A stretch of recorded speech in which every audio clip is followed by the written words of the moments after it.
அஸ்ஸலாமு அலைக்கும் வரஹ்மத்துல்லாஹி வபரகாத்துஹு. பலவற்ற அருளாளனும் நிகரற்ற அன்புடையனுமாகி அல்லாஹ்வின் திருப்பெயரால் துவங்குகின்றேன். கற்றுக்கொள்வோம், கடைப்பிடிப்போம். தினம் ஒரு தகவல் எண் 1156. தலைப்பு ஏழைகள். தொடர் 19.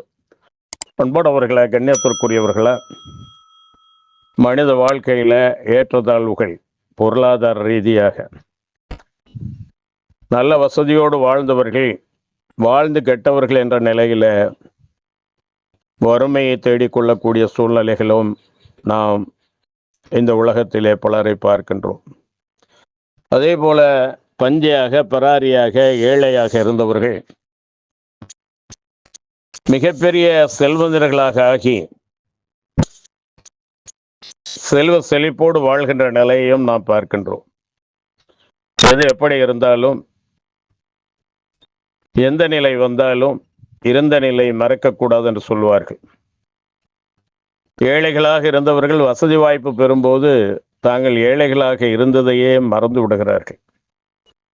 அல்லாஹ் ஒரு 3 பேரை சோதித்தான் என்பதாக நபி ஸல்லல்லாஹு அலைஹி வஸல்லம் அவர்கள் கூறிய செய்தி சஹீஹ் முஸ்லிமிலே பதிவு செய்யப்பட்டிருக்கிறது. நபி ஸல்லல்லாஹு அலைஹி வஸல்லம் அவர்கள் கூறினார்கள், பனு இஸ்ராயில் மக்களில் 3 பேர் இருந்தனர். அவர்களில் ஒருவர் தொழுநோயாளியாகவும், மற்றொருவர் வழுக்கை தலையராகவும், இன்னொருவர் குருடராகவும் இருந்தனர். அல்லாஹ் மூவரையும் சோதிக்க நாடினான். எனவே வானவர் ஒருவரை அவர்களிடம் அனுப்பினான். அந்த வானவர் தொழுநோயாளியிடம், குஷ்டரோகியிடம் வந்து, உனக்கு மிகவும் விருப்பமானது எது என்று கேட்க, அவர் நல்ல நிறம், நல்ல தோள்தான் எனக்கு மிகவும் விருப்பமானவை. மக்கள் என்னை அருவருப்பாக கருத காரணமான இந்த நோயானது என்னை விட்டு விலக வேண்டும் என்று கூறினார். உடனே அவ்வானவர் இறை நாட்டப்படி அவரை தம் கைகளால் தடவ அந்த அருவருப்பான நோய் அவரை விட்டு விலகியது. மேலும் அவருக்கு நல்ல நிறமும் நல்ல தோளும் வழங்கப்பட்டன. பிறகு அவ்வானவர், செல்வங்களில் உமக்கு மிகவும் விருப்பமானது எது என்று கேட்க, அவர் ஒட்டகம்தான் என்று பதில் கூறினார். 10 மாத சினையுள்ள ஒட்டகம், நிறை மாத ஒட்டகம் ஒன்று அவருக்கு வழங்கப்பட்டது. அவ்வானவர், மனித ரூபத்திலே வந்த அவ்வானவர், இதில் உனக்கு இறைவன் அருள் வளம் பறக்கச் செய்வானாக என்று பிரார்த்தித்தார். அடுத்து அந்த வானவர் வழுக்கை தலையரிடம் சென்று, உனக்கு மிகவும் விருப்பமானது எது என்று கேட்டார்.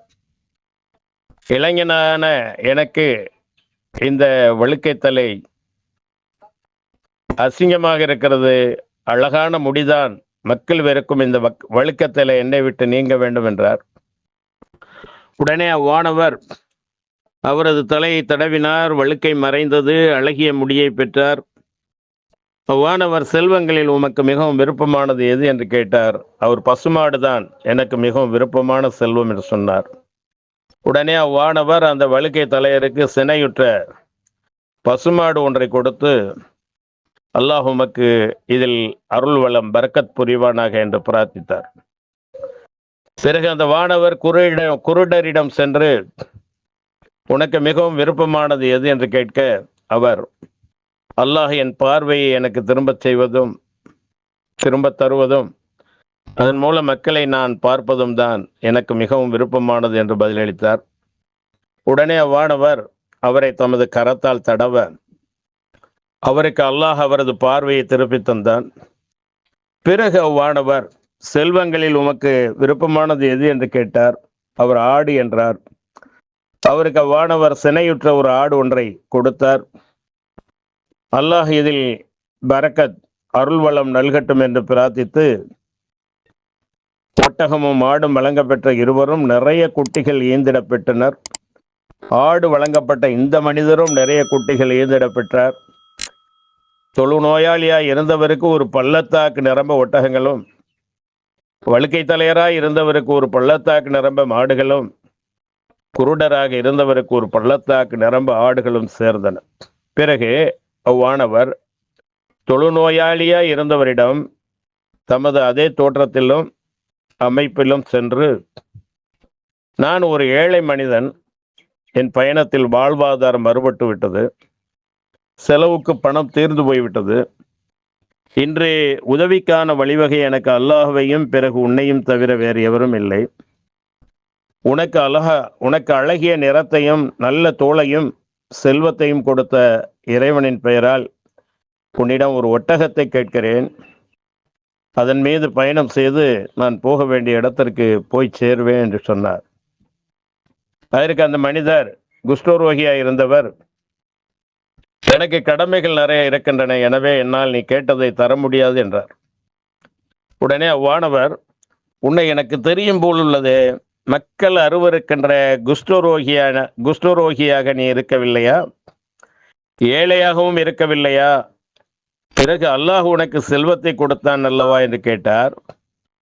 அதற்கு அவன், இல்லையே, நான் இந்த அழகான நிறத்தையும் தோளையும் மற்றும் இந்த செல்வத்தையும் வாழையடி வாழையாக என் முன்னோரிடமிருந்து வாரிசு சொத்தாக பெற்றேன் என்று பதிலளித்தான்.